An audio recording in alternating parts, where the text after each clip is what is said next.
Indeed, the suggestion that we've got the Duke of Cambridge and the Earl and Countess of Wessex on there as well, but the Duke and Duchess of Sussex on their way separately, but coordinating, we're being told, with other family members' plans. So all her nearest and dearest are either there or on their way to see Her Majesty. Joining us now is historian and broadcaster David Starkey.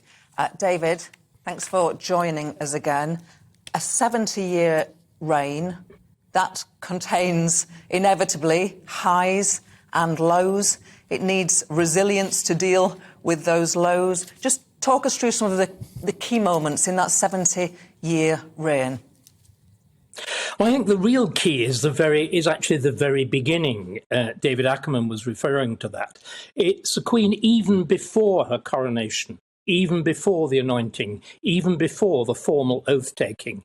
It's at her first Privy Council, the Accession Council. Her father, she's just come back, the terrible news that she receives in Kenya of his death. She meets this young slip of a woman, 25. She meets the political establishment. And what does she say? She vows her service.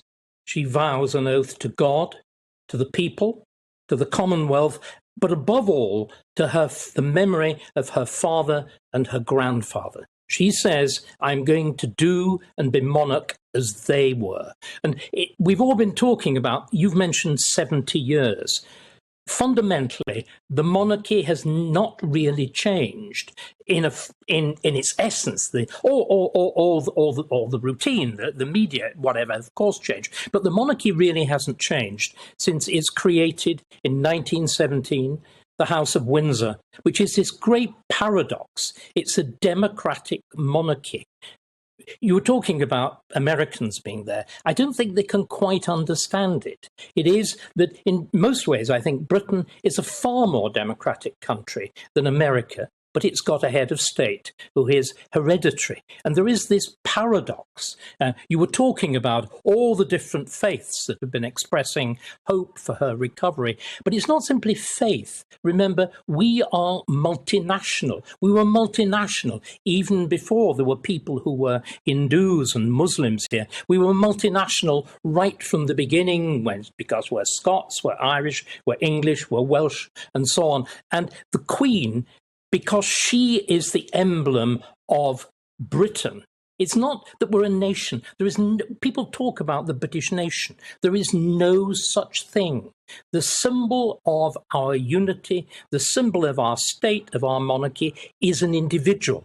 It's a person, which is why it's wonderfully strong, but at the same time, it's not ideological.